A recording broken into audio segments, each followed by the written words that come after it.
This is Mark Waid, writer of Superman Birthright, and you're listening to Krypton Report.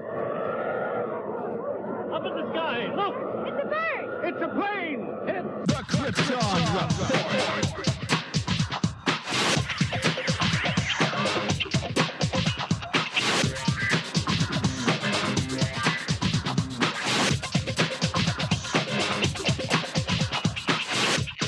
I am your host, Tyler, and welcome to Krypton Report, a podcast dedicated to all things Superman, Supergirl. We're going to look at the Supergirl TV series as well as the Krypton TV series, anything that has to do with the characters in their world. Comics, movies, TV shows. We will talk about everything and anything. We are part of the Southgate Media Group podcasting network. You can find us on Instagram, Twitter, Facebook, at Krypton Report. You can also email us at kryptonreportpod@gmail.com. If you get a chance to go over to iTunes, Apple Podcasts, please leave us a review to help us get better. You can find me personal at JTYPatrick on Twitter and everything else. You can buy a Krypton Report t-shirt at tpublic.com. Check it out. They have all sizes, colors, styles of shirts. Just go to tpublic.com and search Krypton Report, and you'll see our logo. And every time you buy a shirt, it helps support other podcasts from southgatemedia.com. Thank you. Enjoy the show. All right, everyone. Welcome to the Krypton Report with our special Justice League episode. Now, we kind of waited a little bit for our Justice League episode. Originally, Janine and I were going to record a immediate reaction when we saw the film, but what happened was during the film, Janine actually got sick. She had been kind of sick all day, poor girl, and she missed a huge chunk, so I didn't record anything. And then she got to see it later, and then I talked to our guest today, and we wanted to record it, but man, our schedules have been busy, and there's been so much information that's come out. And we, excuse me. So, without further ado, we're going to welcome back to the show Mr. James Cole. Welcome, James. And thank you. Excited to talk about Justice League. So, it's been 3 weeks waiting. Yeah, basically, it's been a while, but it's kind of, it let us really reflect on it, look back on it, and just get some perspective as a film. And Solo asked me, Daddy, why are you going to podcast? I said, talk about Justice League. He goes, okay. So, okay. I'm like, all right, buddy. You know what? So we're going to go ahead and start. What was your first thoughts when you first walked out of the theater? I enjoyed it. I had a lot of fun. The characters, the character interactions, and the character development being a jumping off point for Flash, Cyborg, and Aquaman. It was very entertaining. Not what I thought it was going to be. Luckily for me, though, I kind of am able to drop most of my expectations at the door. Even if I've been waiting for this movie for years, when I walk in there, I'm just wanting to see what's up there. So it entertained me. I had a good time. And I liked the movie. Saw it twice opening weekend. I agree with you. Like, I enjoyed the movie, and this is something that's going to come up in our discussion. And people can argue about this, but I'm really going to say the runtime is what hurt it. And I say that because when you're given, hey, make this epic film, you're looking at the script, and you're scoping this film to be 2 hours and 30 minutes, 2 hours and 45 minutes. And then all of a sudden they chop a third of your film away. All that little development and like character moments gets cut back and cut back and cut back. So I really feel... Oh, yeah, that's what they took out big time, was a lot of the character stuff. And I mean, we've heard the rumors. We've heard the discussions about, Cyborg's whole story was cut out. About we were supposed to see his mom. We were going to see Victor before the car accident. Or there was supposed to be a car accident that he was in. We were supposed to get more with Aquaman and Mira. Because here's something that I was thinking of. In the film, we have the scene where he says, I'm going to need something from you. And then the next, excuse me, I'm getting over being sick. In the next scene that he shows up, he's got his trident and his armor. Great, okay? But then we see him with his trident in BVS. So, what was his... there's stuff going on with his story that... Yeah, we're getting the Aquaman film, but it just... A lot of scenes made me feel that there was more to come. And that they cut little bits of that dialogue or that stuff. And the worst part is we've seen a lot of little things in the trailers that was cut out for. Yeah, there was a lot of missing. There's a lot of things missing, and you could see a lot of the scenes that were that would have been, had more tacked onto the front or more tacked onto the end, but they just cut a lot short just to make that runtime. So that's my biggest beef. I liked the movie. I enjoyed it. I had fun. It was like watching the Justice League cartoon. I liked everybody. I can tell that in reshoots they added some more of the Flash as humor, because if you pay attention to Ezra Miller's hair, it's a little shorter and it has more of that cut that he has in where he's filming Fantastic Beasts 2 right now. And then of course we have the whole mustache CG with Henry Cavill. Yes. And what's really Mustache Gate is pretty crazy. What's really weird is there's so much about this film that we know that's public knowledge that it almost seems like every Superman scene was part of the reshoots. Nearly. I'd definitely say, since he wasn't in very much of it, I'd definitely say 90% of what ended up on the screen for Superman was reshoots. And it's just weird, the film lacked a chance for it to breathe. But I still, like I said, it pays attention. There's little things that don't make quite sense. Like, we have that great opening Batman scene. It's great up until he says Alfred in front of a complete stranger. Right. But then he goes to get... He doesn't seem too worried about hiding his identity that much now that he's older. I thought it was always... he's taking that to the grave. And then the next scene, he's going to get Aquaman and he has a beard. You know what I'm saying? Like, how did he grow that beard so fast? I know he's Batman, but some things that Batman can't do. Like, so that's an editing thing right there. Well, the place he's going to is pretty isolated. They say ships can't even get through, so he obviously had to take a good long trek across some terrain. I don't think he would have been out there for, probably a minimum of 3 weeks to get a full beard like that. But. So, just little things like that. So we're going to talk about this. We'll be jumping around, as we go. There's scenes that I loved in this film. I loved, Diana breaking in and stopping the weird people who just wanted to blow stuff up. How cool was that?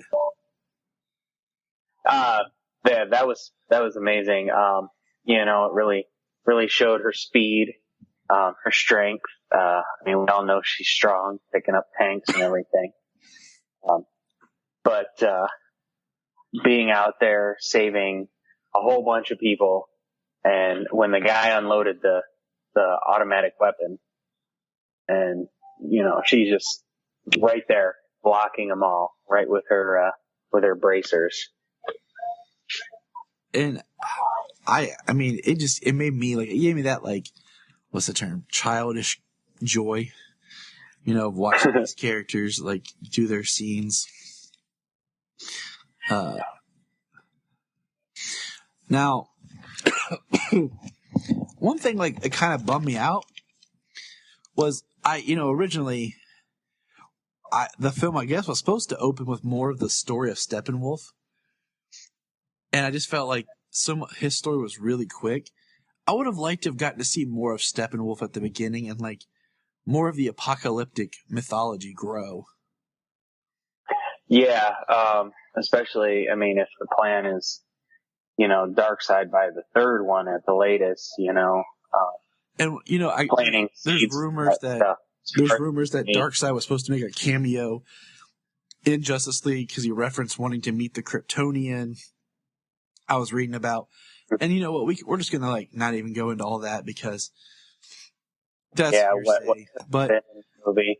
And I mean, but to say what the movie could have been, if we got to see if the unfortunate the unfortunate events that happened with Zack Snyder and his family, if he would have gotten to be able to finish the film like he wanted, and put it out there, I'm sure the Zack Snyder cut would have had a lot more substance to it with all of the characters and building the world, building the universe, which that's what the movie is sadly lacking is substance, besides the few character motivations and a couple of developing plots between mainly the three new characters, and those were even cut short. And the thing is, like, you could do this film. Oh, that's all right. Zack Snyder, he doesn't take his time he doesn't rush to tell a story. Exactly. Like, he takes his time. He takes his time to develop every aspect of the story, and, not intending what he did from Man of Steel to become what it is specifically now, but absolutely. I mean, he absolutely tells a great story, and it takes a long time, I mean, people sat through, Lord of the Rings for 3+ hours. Yep. And great story, amazing imagery. And the same thing could be said for every one of Zack Snyder's DC films. And for some reason, I don't know if it's just because it's Zack Snyder, because his movies are so polarizing, they couldn't let him see it through. Yeah, I mean, it's hard to talk about this without comparing it to the Avengers. Now, the Avengers did a different model. They built up through individual films to the team movie. That's great. That's fine. But you can do a team movie without needing that build-up. Like, if you would have given this movie the proper runtime of, say, 2 hours and 45 minutes, that would have, you already had the three established characters, and then you were working in Aquaman, Cyborg, and Flash. Think about the animated Justice League War. It's an hour and 10 minutes long, and basically the movie starts with Batman running into Green Lantern, hunting a parademon. And then everybody kind of shows up, and they form the team.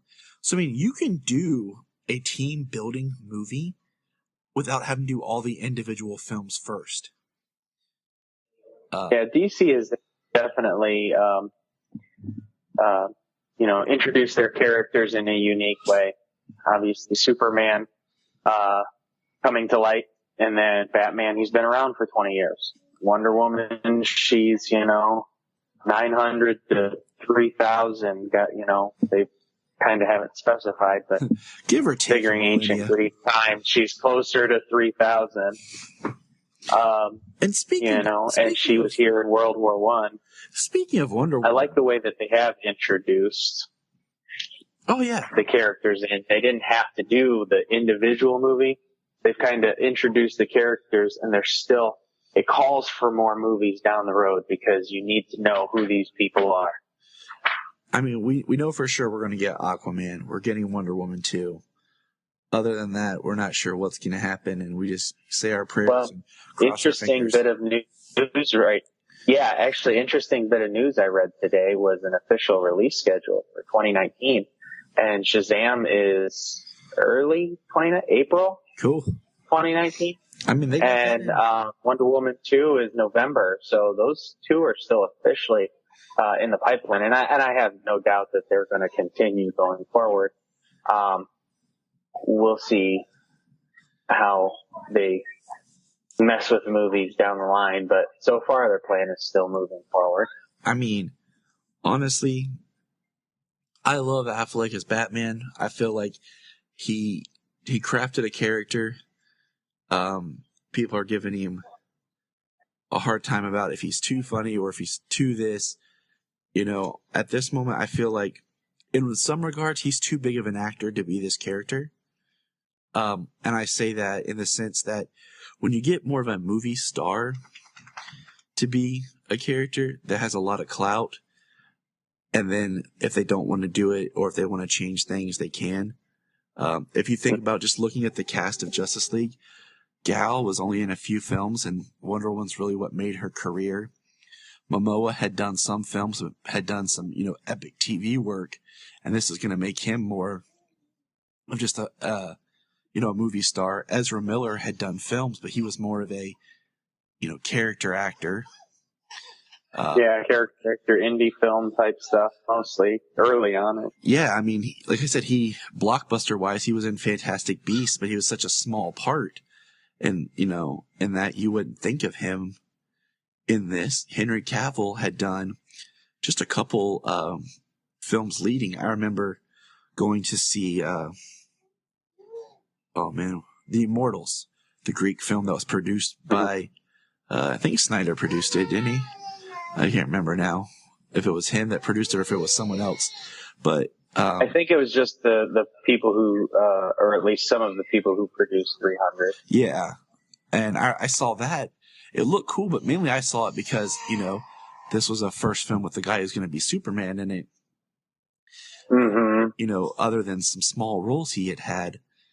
And then Ray Fisher, this is his first film. So each one of them can make their mark with these characters. But with Affleck, he's already been Affleck. He doesn't need Batman. And I think that can play to a negative effect. But going back to what we were talking about, you can do this team-up film with not needing all the build-up. I think build-up helps, but it would have been neat to see just more of their dynamic that was cut.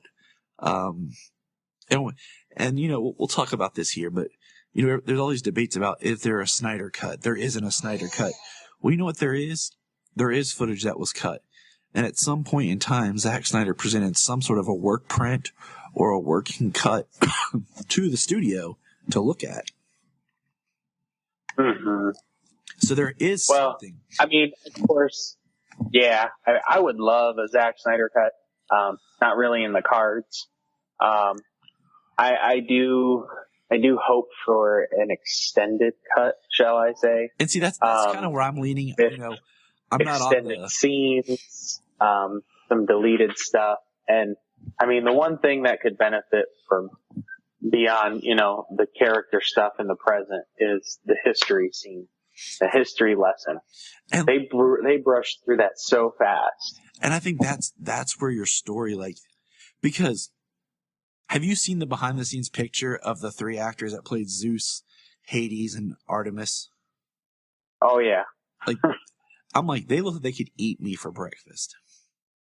And they're in it so quickly. Zeus only, you pick him out because you see the lightning. But even then you're like, is that Zeus? And I mean, that, to me, that was a big point of the film is people are like, well, why did Steppenwolf just now show up? Well, you gotta remember, he's in the fourth world. Time moves differently. So technically, when Diana destroyed Ares, that was the last of the old gods. And then, when Superman died, it was a perfect point for sadness and sorrow to enter the world, which is what I feel kind of that darkness is what drew him back. But all that's kind of light on the surface, we have to kind of dig to find that kind of substance in there. The thing with, we're jumping all over, but people said Steppenwolf was kind of just a surface villain, and I'm okay with that. Because my idea was you get this villain that no one really cares about. Just the villain's just your plot device. The real story of the film is the team coming together. And the real villain is Darkseid. Steppenwolf's just there to serve a purpose. Give you someone to fight. I didn't want to know someone of a big enough threat to have the team come together. Right. I don't need all his backstory. We're not going to speculate on what was in the film originally or what wasn't, more than little things here and there. We're going to talk about what we got. Easier. So, I didn't need an in-depth Steppenwolf, because to me, you get a villain that does what it needs to do. Kind of like Malekith in Thor 2. He could have been a really good villain, but he was very surface. And then, in Justice League, you would spend time with the League, building the League. The history lesson. Yeah, what makes the movie and the team is the character interactions. So that's my kind of take on Steppenwolf. Especially because, part of it was that once Superman showed up, Superman pretty much whipped Steppenwolf, which is the thing that would make Darkseid angrier, and Darkseid want to come himself to take on Superman. Mm-hmm. So it makes sense. So we got that, and I'm looking at my notes here, and they're all over the place, just where my brain was going. Do you want to kind of start at the beginning? We can try and excuse me, fix them out, because we've been a little down, only because we know, we were expecting more. We know the unfortunate events, and we know what we got. Yeah, that's kind of what we're talking around here. But we did enjoy the film. Yes, we did. It's just it was fun. What hits me the hardest is with these DC films, especially with Justice League and BVS, there was so much behind the scenes stuff that was revealed to us ahead of time, and especially in the trailers where you see so much and then it's not there. It's what gets me. Now, before we move on, what do you think of the score? Well, there were some moments I liked, some moments I didn't like. I felt the 89 Elfman Batman score. I felt at times that it wasn't really overplayed, so that was nice. It kind of did a light mix of what Hans Zimmer did for BVS, and then kind of worked in the 89 theme. And they melded well together. I think he should have used more Zimmer, like the Wonder Woman theme. It was there, but only barely. I agree. And it was her introduction. It was her introduction at where the terrorists were about to blow up the building, and it was there, but it wasn't even. I don't know if you call it the guitar riff that it is. It was basically done this. It sounded similar. It was the same note, I think, but it was more on strings than it was on the guitar riff that it sounds like that it came from. So he really brought that down to orchestration. Yeah. If that is even the right word there. No, I got you. No. But as he only used the little bit of the piano in the cornfields when Clark met his mom from Man of Steel. Yep. See that. And just the bit of the Krypton score in the ship before they resurrected him. But that was about it. To me, that's what I feel. Overall, wasn't extremely memorable.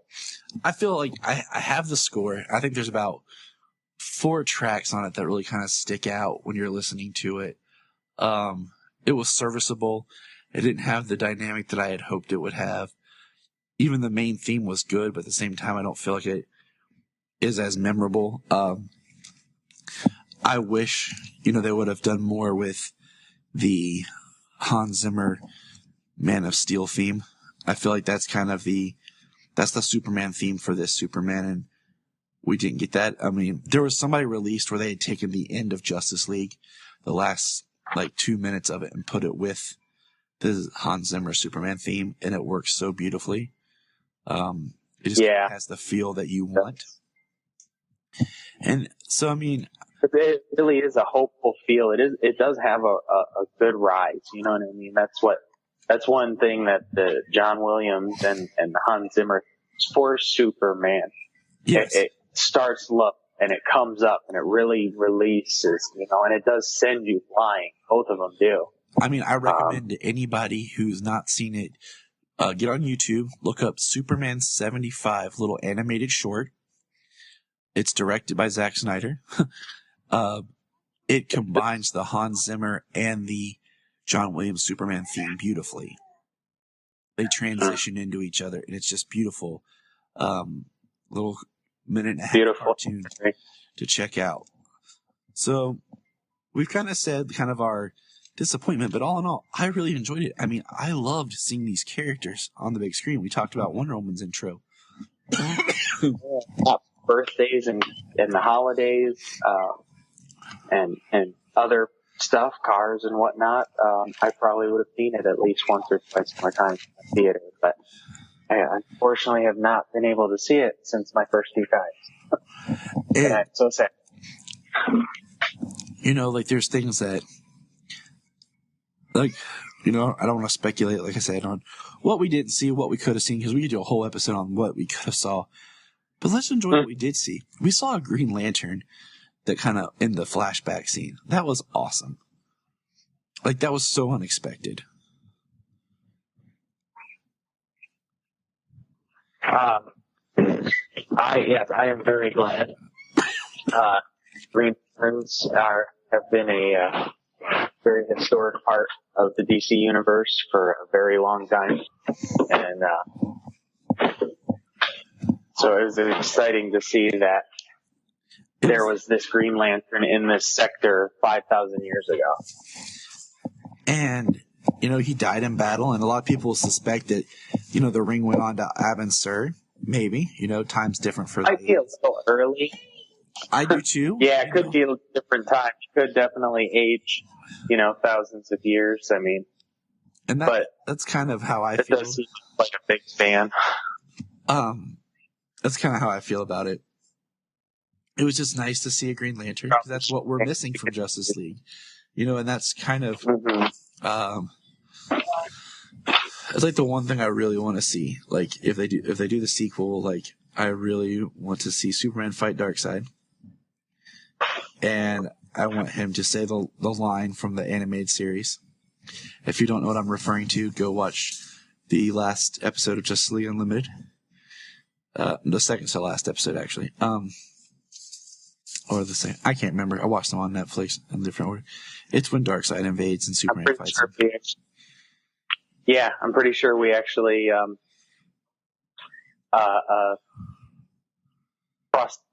discussed that line in the first episode that I recorded. We did, because it's the Superman line. I think it's the most BA thing he's ever said. I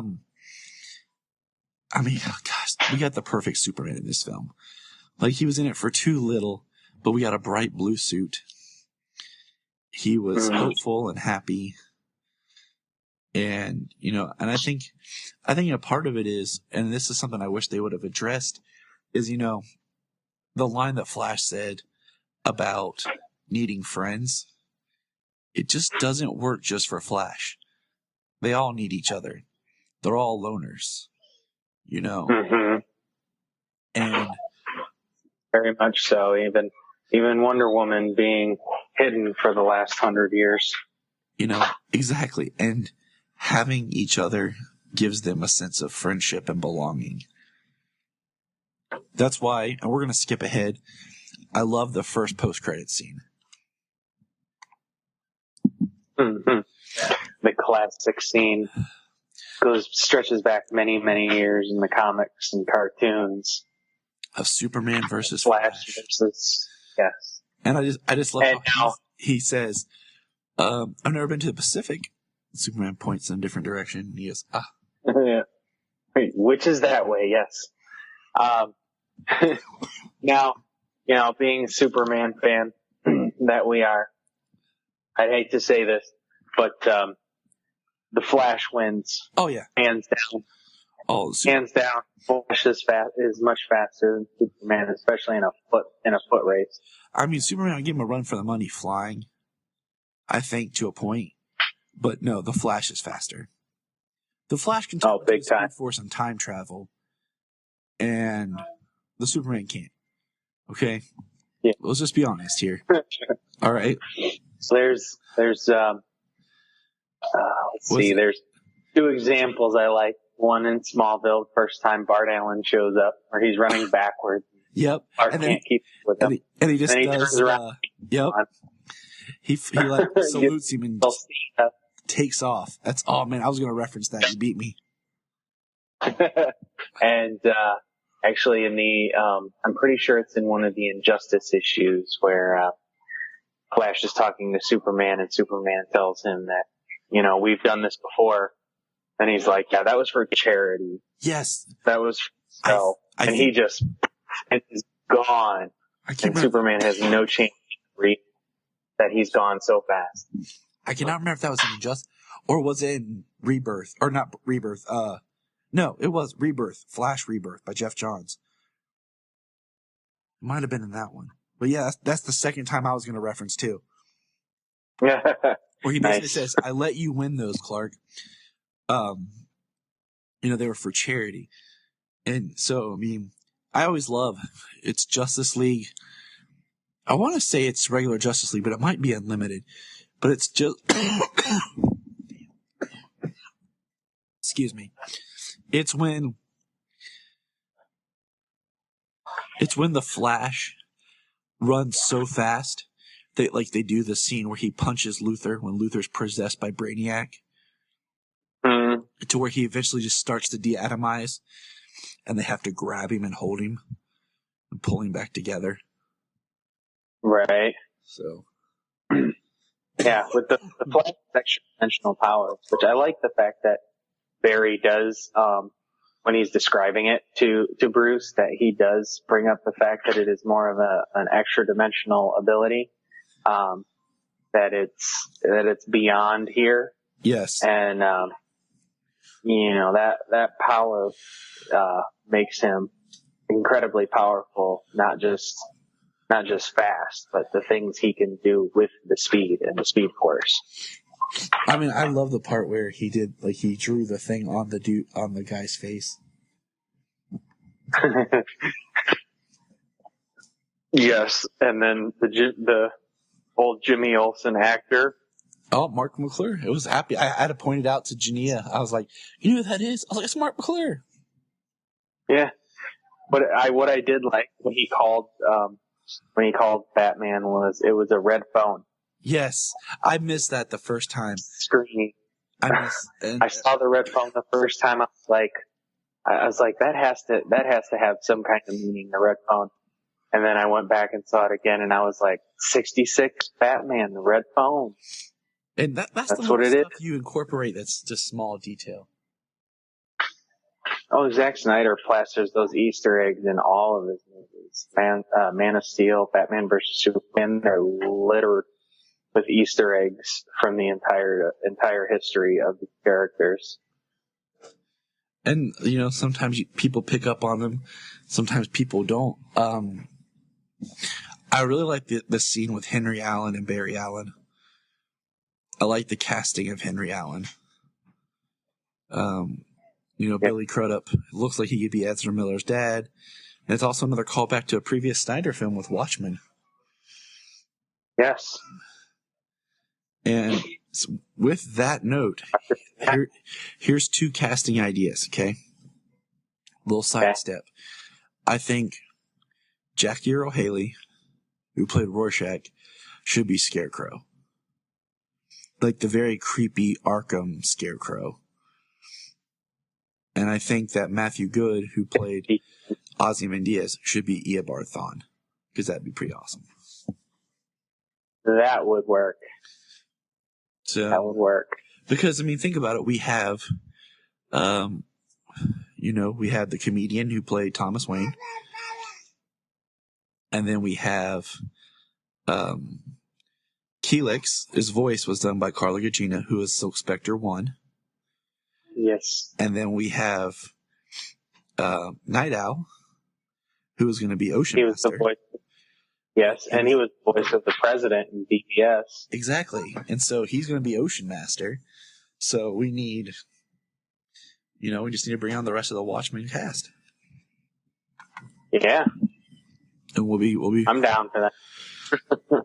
So, and of course, okay. So, I was fine with the way they brought Superman back to life. It kind of makes sense.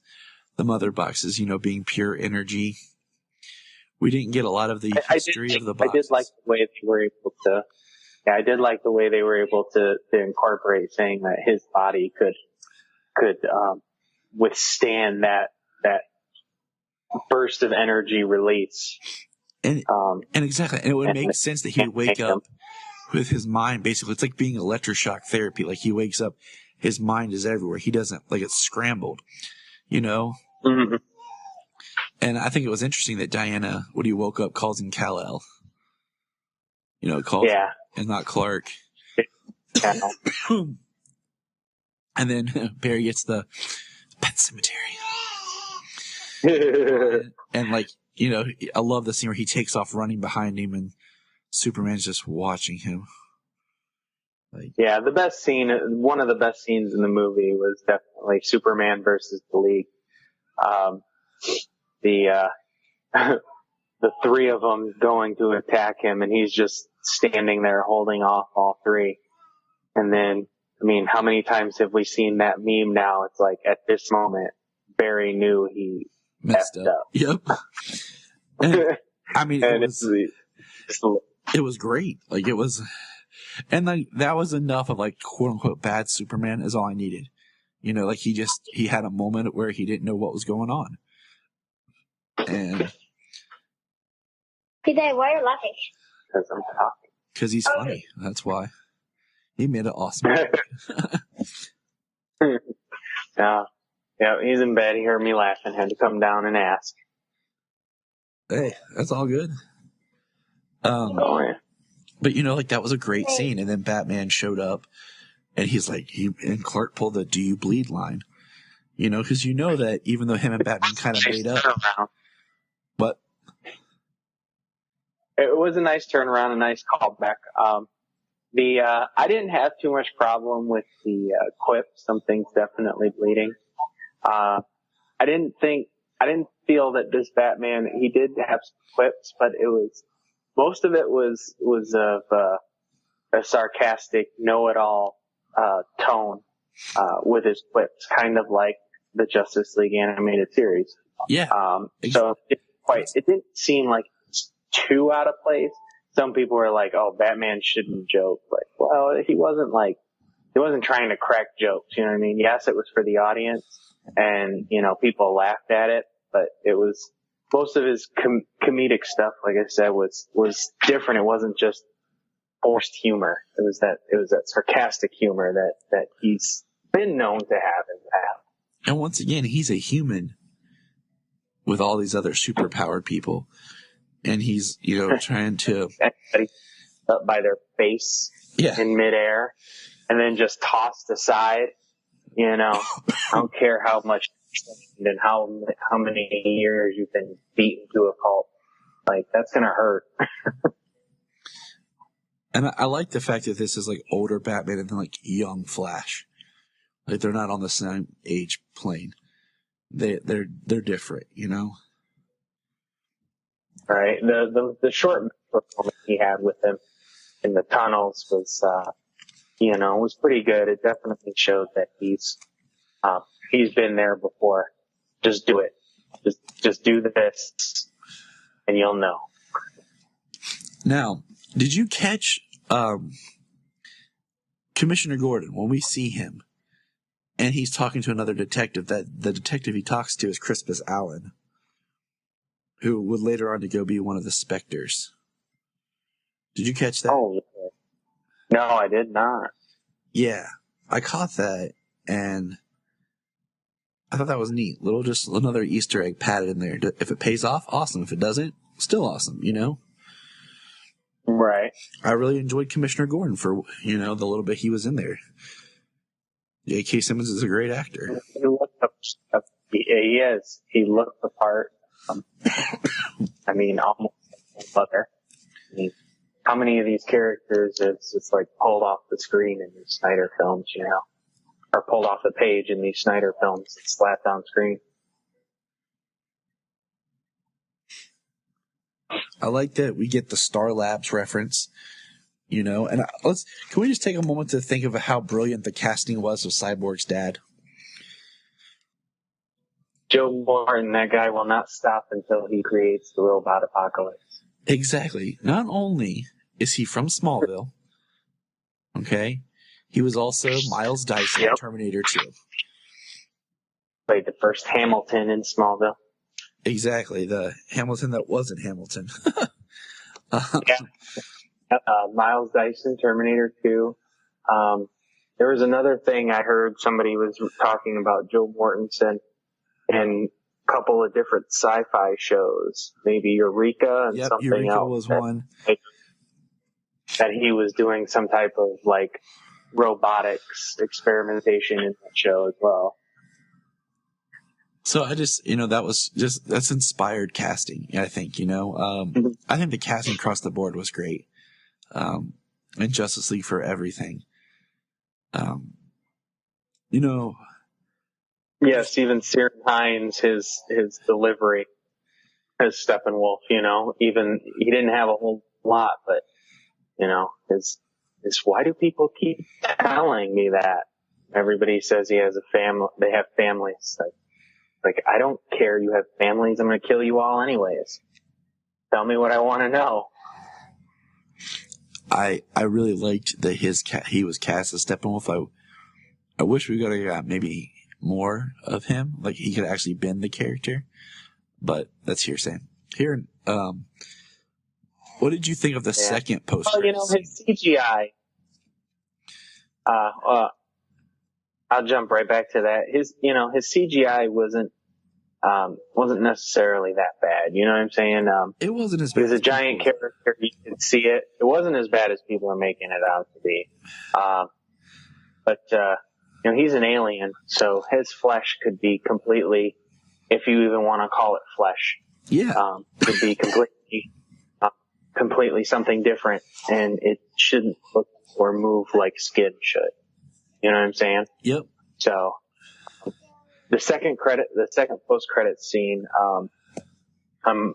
it definitely, that scene stands out, with the camera angles and the lead up, Jesse Eisenberg's Lex Luthor, I think was spot on. It was very Hackman reminiscent. He certainly didn't have the as much of the eccentricities that he had before. I think he's kind of moved on a little bit, grown since he was knocked down a peg before. So now he has to grow. The character. DC's villains are spectacular, majority of them. So, having the villains not just be throwaway characters and developing them and having them grow, especially through each loss, as it were, to definitely make them become more formidable villains, because they can have excellent screen presence.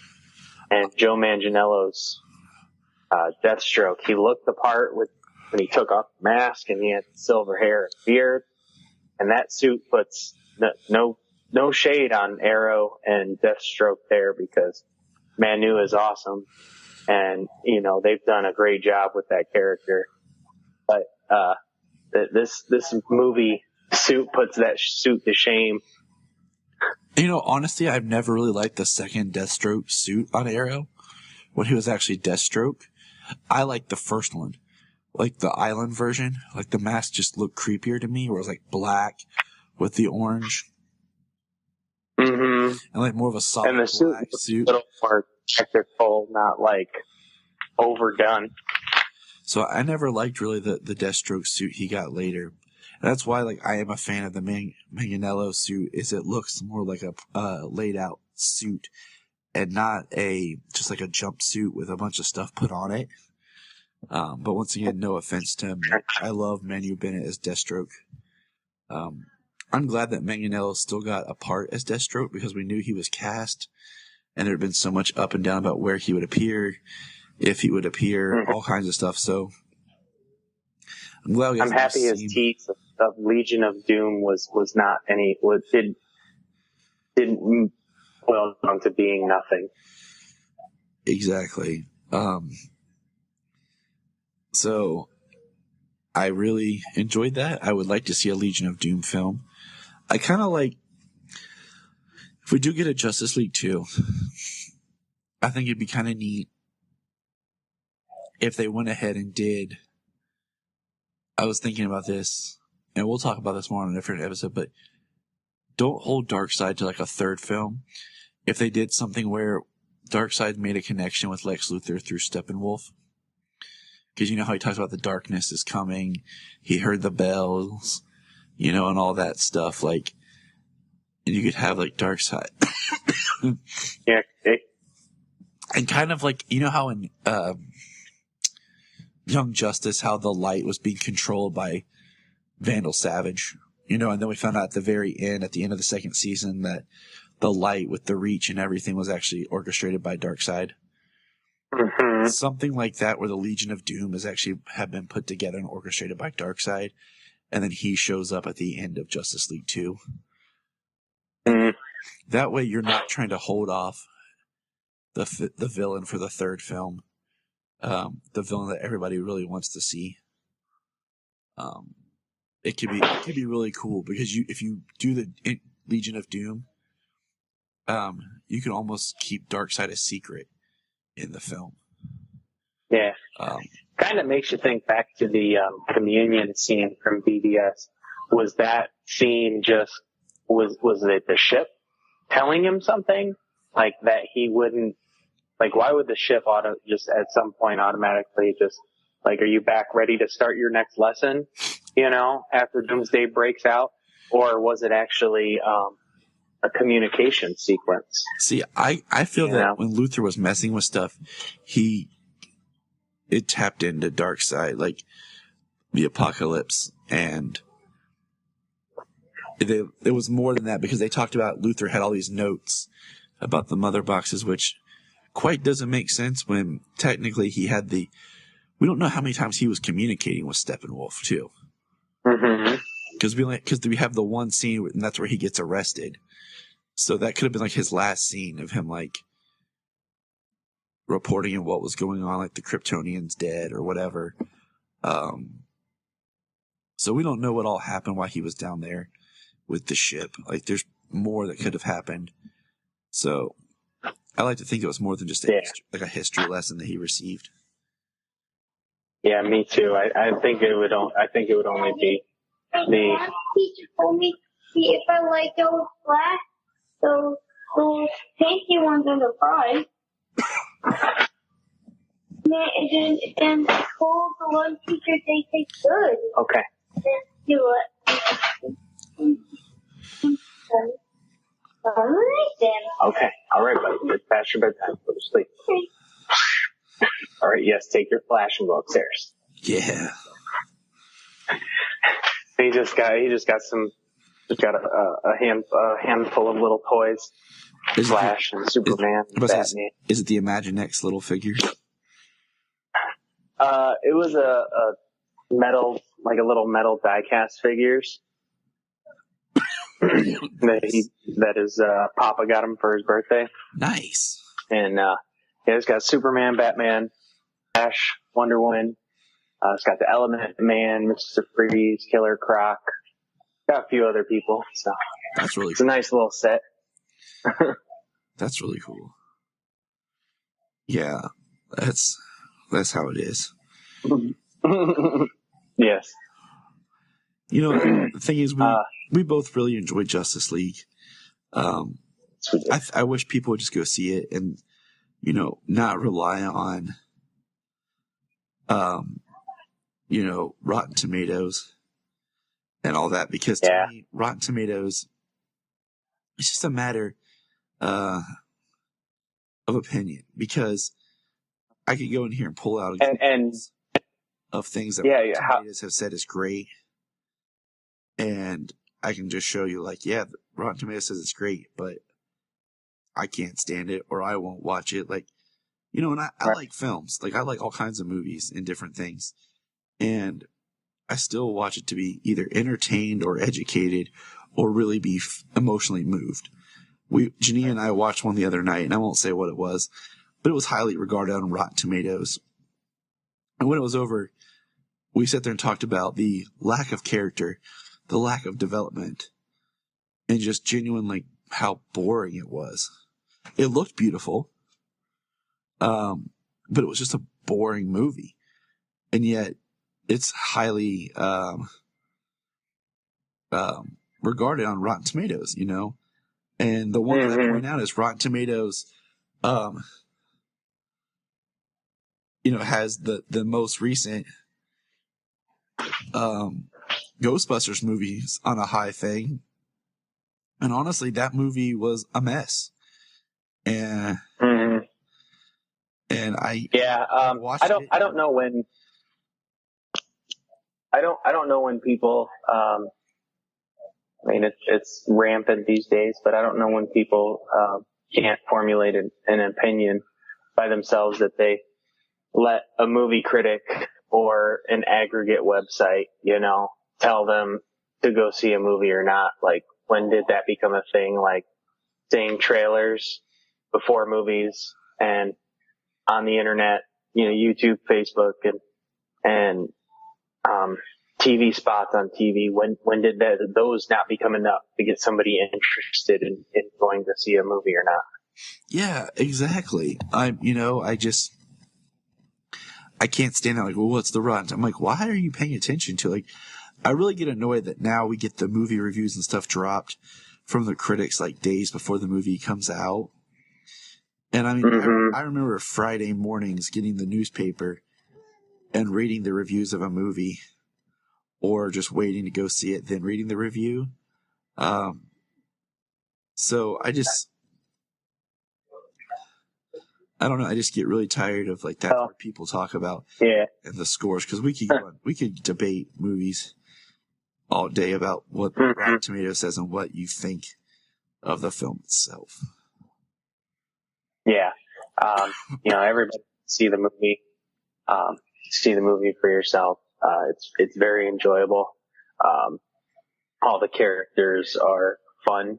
You know, Flash has some hilarious moments. His first time in the cave, zipping around, seeing everything. It's a bad game. Is sitting in the Batmobile, just starstruck, and jaw wide open, and I love that. I liked it. The one thing, Flash to me was kind of the biggest standout characters of the movie to me were Flash and Cyborg. I thought the Flash was very interesting. Like, just go right to his headquarters, you know, to make it short. In his headquarters, I mean, it is packed full of books and TV screens and computer screens, you know, and his conversation with Bruce about time being different, and like, for him, a day is forever. So just to take in books and so much TV, just take in so much information, because his mind processes everything so quickly.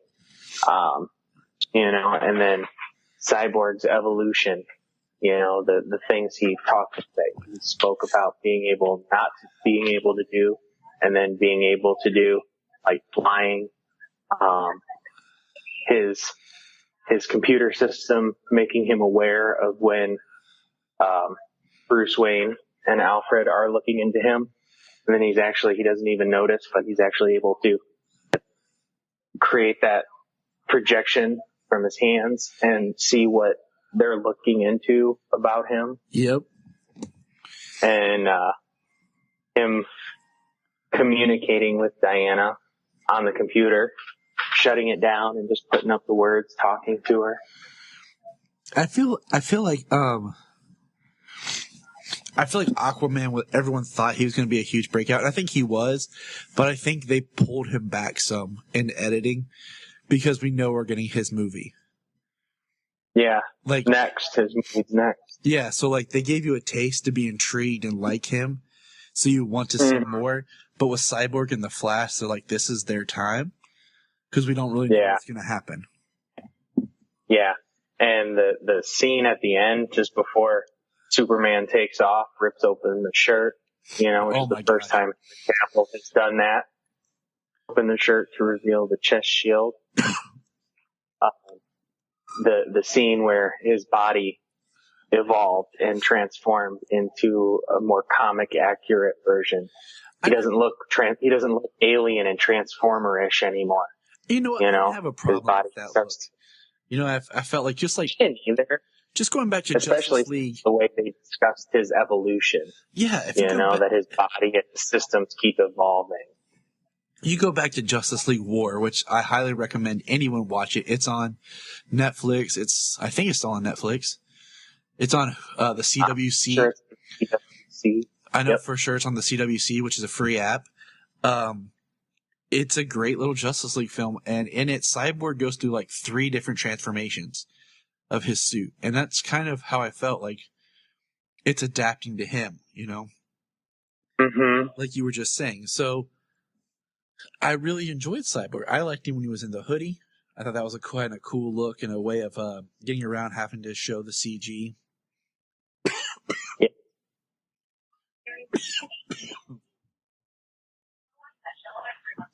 So, well, we're going to wrap it up here just because I'm getting over this cold and I need to take some cough drops and stuff. But I know I'll have James back on and we'll talk more about Justice League because there's always more to say. And I figure when the film comes out, we'll sit down and do a commentary track for it. Would be fun to do. So we can actually talk a little bit more in depth as we watch it, And I haven't done one of those yet, like a commentary track with somebody. Junia and I has done it kind of over an episode, but never something we've seen before. So I think it'd be fun to do. So any final thoughts or anything you want to say, James? I definitely give Justice League a B+. I do too. It was a very good time. I saw it over and over again. I plan on seeing it more and more. Like I said, I hope they do come out with an extended edition. We all know that there's plenty more that they could just extend some stuff, give some more character stuff and some more substance to the film, without going too overboard. And, go see the movie yourselves.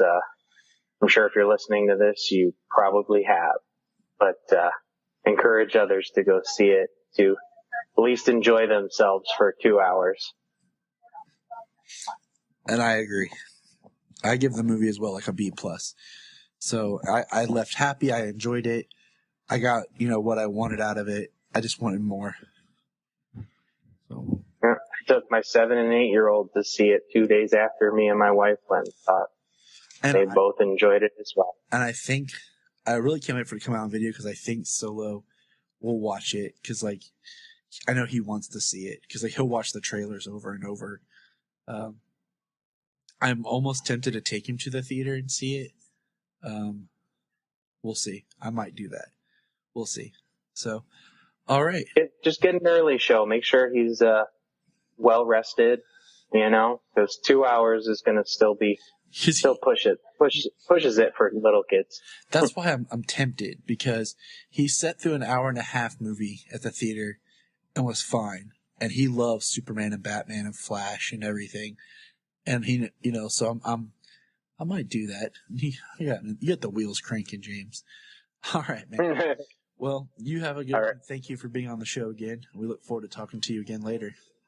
Yes, thank you for having me. There's a thin line between heroism and madness. Here the line fades to nothing at all. This is a world of capes and lunatics. And nothing is off limits.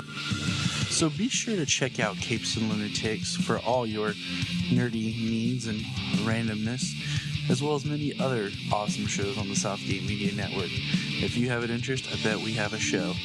And you can find me on Capes and Lunatics. So, until then, keep listening. You can find us on Instagram, Twitter, Facebook at Krypton Report. You can also email us at kryptonreportpod@gmail.com. If you get a chance to go over to iTunes, please leave us a review to help us get better. If you're an Amazon shopper, just remember you can go to southgatemediagroup.com. There's a portal, log into Amazon, and you'll shop into your account just regular, but it also helps keep all the podcasts on and helps keep Southgate running. Remember, look up in the sky.